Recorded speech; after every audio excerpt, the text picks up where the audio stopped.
एक समय की बात है। एक छोटे से गांव में विजय नाम का एक व्यक्ति रहता था।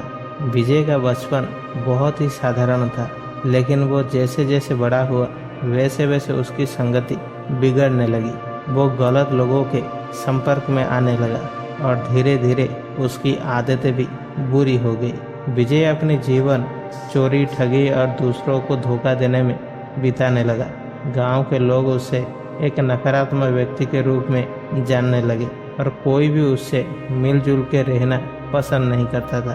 विजय के माता पिता भी उससे दूर ही रहते थे, लेकिन वो अपनी दुनिया में मस्त थे।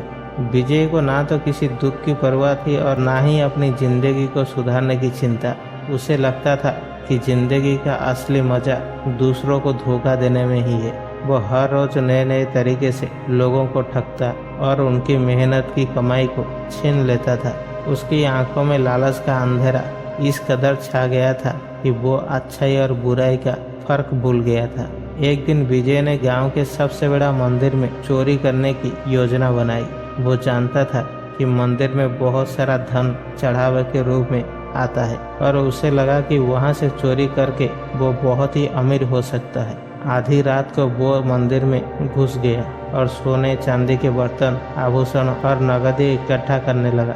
लेकिन जैसे ही उसने मंदिर के गर्भगृह में कदम रखा और भगवान की मूर्ति के सामने पहुंचा, कुछ अजीब सा हुआ।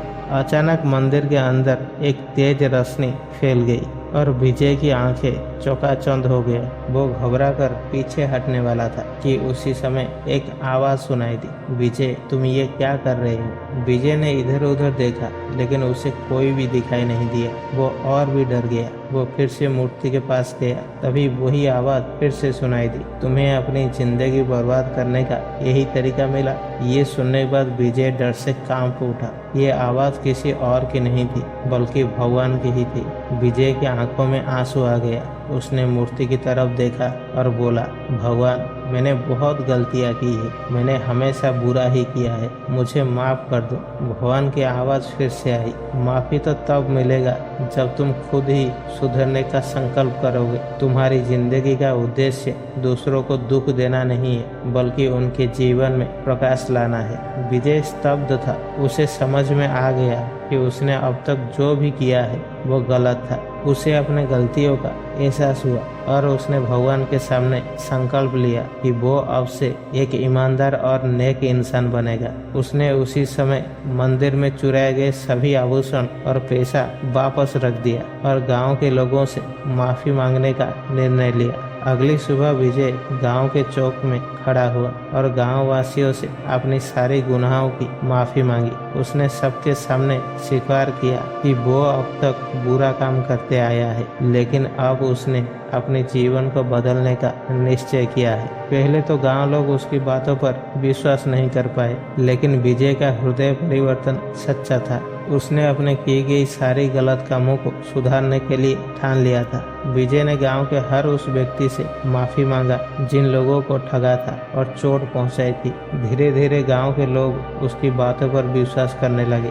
विजय ने ईमानदारी से काम करना शुरू किया और गांव के गरीब और जरूरतमंद लोगों की मदद करने लगा। वो दिन रात मेहनत करता और अपने काम से लोगों का भरोसा जीतने की कोशिश करता। समय बीतता गया और विजय का पूरा जीवन बदल गया। जो लोग कभी उससे नफरत करते थे वो अब उसका सम्मान करने लगे थे। गांव में उसकी एक नई पहचान बन गई थी। वो अब गांव का सबसे आदरणीय व्यक्ति बन गया था। उसके हृदय परिवर्तन की खबर दूर दूर तक फैल गई और लोग उसे एक प्रेरणा के रूप में देखने लगे। विजय का जीवन इस बात का प्रमाण था कि भगवान की कृपा से कोई भी व्यक्ति बदल सकता है, चाहे उसने कितने भी गलतियां की हो।